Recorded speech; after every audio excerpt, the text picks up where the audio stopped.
இயேசு கிறிஸ்து இந்த பூமியில 33 இயர்ஸ் அவர் உயிரோடு இருந்தார். 33 முதுகு எலும்புகள் நமக்கு இருக்கிறது. There is an oil called Christos that runs up and down the spine for 28 days.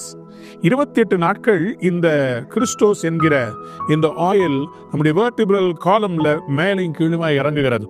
அதுக்கு பிறகு அந்த 28 டேஸ் முடிஞ்ச 2.5 days it dies. அதுல இருக்க செல்கள் மரித்து விடுமா? அது எங்க போய் தெரியுமா மரிக்குமா? நம்முடைய அந்த வெர்டிபிரல் காலம்ல வேகஸ் நர்வ் அப்படின்னு ஒரு நர்வ் இருக்குது. அந்த வேகஸ் நர்வ் எப்படிப்பட்ட அடையாளம் சொன்னா, அது ஒரு கிராஸ் ஷேப்ல இருக்கிற ஒரு நர்வ். அந்த கிராஸ் ஷேப்ல இருக்கிற அந்த நர்வை, அந்த வேகஸ் நர்வ் அந்த கிறிஸ்டோஸ் போய் தொடும்போது அது 2.5 நாட்களுக்கு அது மரித்து 3வது நாள்ல புத்துயிர் பெற்று எழும்புகிறதாம். இது எதை குறிக்கிறது? ஆண்டவராகிய இயேசு கிறிஸ்து இந்த பூமியில 33 ஆண்டுகள் வாழ்ந்து அவர் மரித்தார். 3ஆம் நாளில் உயிரோடு எழும்பினார். தேவ பிள்ளைகளே, உலகத்துல இன்றைக்கு தேவனுடைய உயிர்ப்பிக்கிற வல்லமைதான் மரித்து போகிற மரங்களை உயிர்ப்பிக்கிறது, மண்ணை உயிர்ப்பிக்கிறது, மனிதனையும் உயிர்ப்பிக்க வல்லமை உள்ளது. இன்றைக்கு நம்முடைய சரீரத்திலே சில வியாதிகள் வரும்போது அந்த வியாதிகளுக்காக இயேசு கிறிஸ்துவை நோக்கி, ஆண்டவரே என்னை உயிர்ப்பியும், என் கர்ப்பத்துல குழந்தை இல்லை, என் கர்ப்பத்தை உயிர்ப்பியும் அப்படின்னு கேட்ட உடனே ஆபிரகாம் சாராள், அவருடைய மனைவி சாராளுடைய கற்பத்தை ஆண்டவர் உயிரோடு எழுப்பினார். 85 வயது நிரம்பிய அந்த பாட்டி அம்மாவுக்கு கர்த்தர் குழந்தையை கொடுத்தது எப்படி தெரியுமா? அந்த கற்பத்தை உயிர்ப்பித்தார்.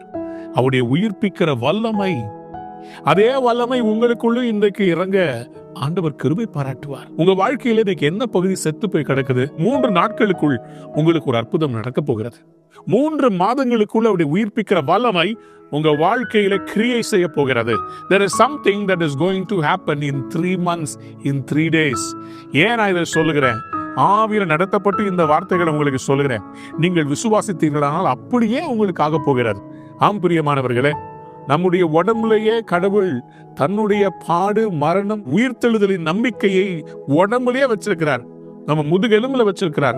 இதை விட சிறந்த அடையாளம் வேற என்ன வேணும்? 1 கொரிந்தியர் 15:22 சொல்லுகிறது, ஆதாமுக்குள் எல்லாரும் மரிக்கிறது போல கிறிஸ்துவுக்குள் எல்லாரும் உயிர்ப்பிக்கப்படுவார்களாம்.